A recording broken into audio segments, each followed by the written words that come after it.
If you're planning a storage refresh, new edit bays, server upgrade, anything that involves RAM, hard drives, or compute hardware, I need you to stop what you're doing and watch this video first.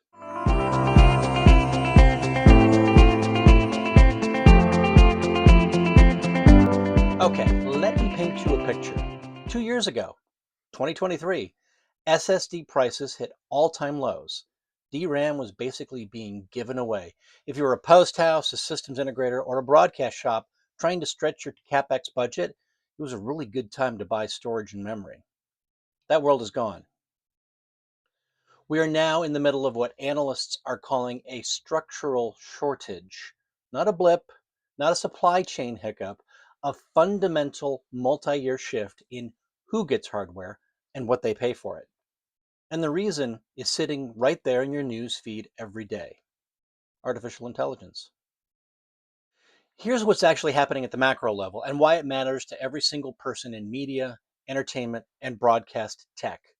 The hyperscalers, your Microsofts, your Amazons, your Googles, your Oracles, are building AI infrastructure at a pace that has no historical precedent. What we're talking about is warehouses full of GPU clusters, and every one of those clusters is hungry for memory. Not just any memory, high bandwidth memory, HBM, the kind that goes inside NVIDIA's AI training systems. Now, Samsung, SK, Hynix, and Micron are the three companies that make virtually all the world's DRAM, and they have a finite number of wafers that they can produce. Here's where it gets real for us. When those manufacturers decide to prioritize AI memory, that same production capacity comes out of the pool for consumer DRAM, server DRAM, and NAND flash for SSDs. SK Hynix has already announced that its entire 2026 capacity is sold out. Micron, they've exited the consumer RAM market entirely. They've walked away from the crucial brand to focus exclusively on AI data centers. And OpenAI's Stargate infrastructure project is reportedly consuming up to 40% of global DRAM output. 40%. That's not a market distortion. That's a market transformation. All right, let's talk about specific numbers because I want you to be able to walk into your next budget meeting or client conversation armed with data, not just vibes. RAM. DRAM contract prices rose approximately 50% through 2025. Then, in Q1 of 2026, TrendForce projected an additional 55 to 60% increase quarter over quarter. That's not year over year, that's one quarter, 3 months. Some DDR5 kits have tripled in price. A 64 gig DDR5 kit that cost you around $165 in early 2025. Some of those kits are now pushing $500. Dell's COO said publicly he has never seen memory chips cost rise this fast. Dell and Lenovo both issued alerts for 15 to 20% price hikes on finished systems. Now let's get to hard drives.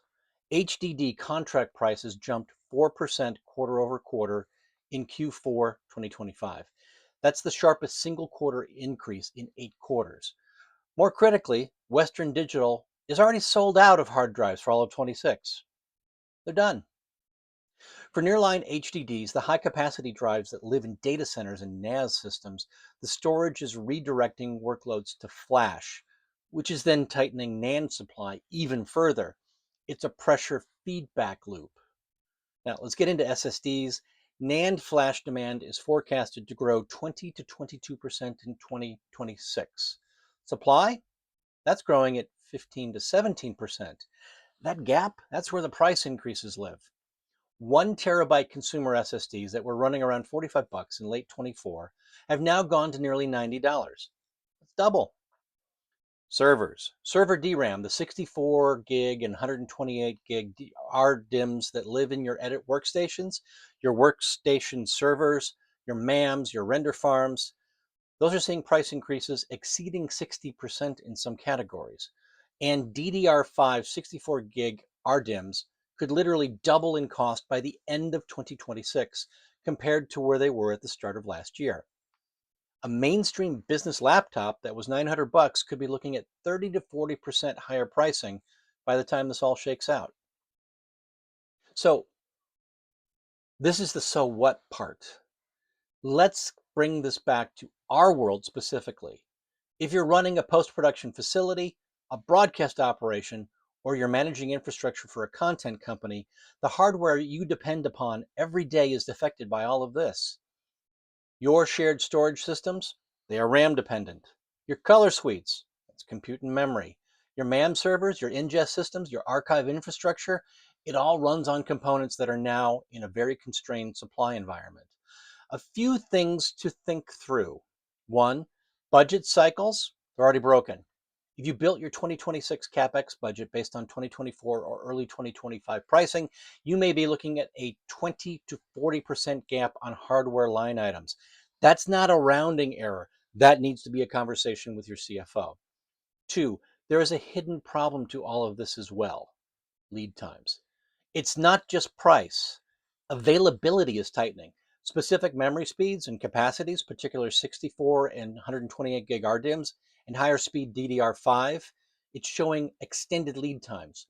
Systems integrators, they're being caught off guard. Three, the enterprise gets priority.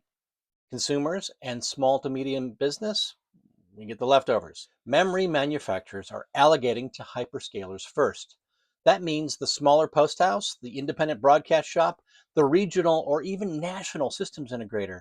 You're competing for what's left after the Googles, the Oracles, the Amazons, the Microsofts of the world have taken their allocation.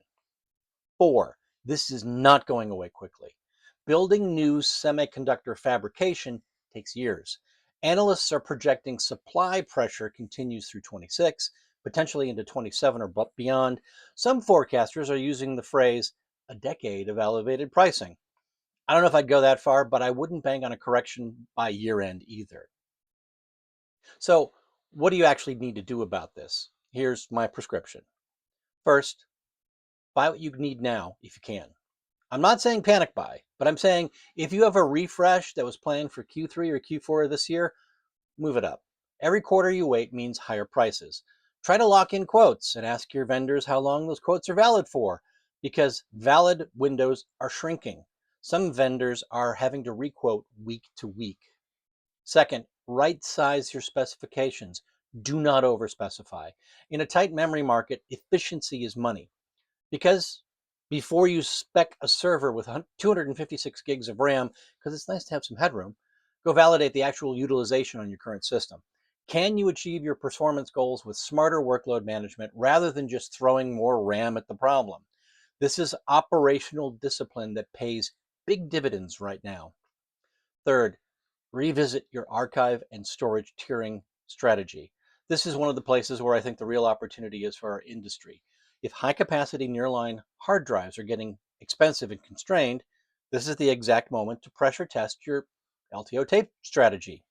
Take economics look even better in this environment. You've been kicking that can down the road, that conversation just put off. This market is handing you a business case on a silver platter. For talk to vendors and integrators today, not next quarter, not when your refresh is imminent, now. Understand what is in stock, what's on allocation, what lead times look like. Integrator partners are navigating this in real time. The good ones are going to give you straight answers. Fifth, document this for your clients and stakeholders. If you're a consultant, systems integrator, or an internal IT leader, the people writing the checks don't read Tom's hardware. They need you to translate this all for them. Get ahead of the conversation. A one-page summary of hardware market conditions tied to your specific production budgets is what is worth its weight in gold right now. Look, I've been in this industry through a ton of supply chain moments: component shortages, format wars, the transition from tape to file, spinning rust to flash. Markets will normalize eventually. But the AI infrastructure build out is genuinely a different kind of demand driver than anything we've dealt with before. This isn't a hurricane taking out a factory. This is a structural reorganization of who memory and disk is being made for. And right now, it's not being made for us. The good news: you're watching this video. You know what's coming. That puts you ahead of most people in your organization. Stay informed, make smart decisions, And if you're working through a storage or infrastructure project right now and you need that second opinion, or you simply need an objective voice to guide you specifically through this very unpleasant maze, you know how to reach me. Doctorpostproduction at gmail.com. I'm Jeff Sengpiel. This has been the Post Doctors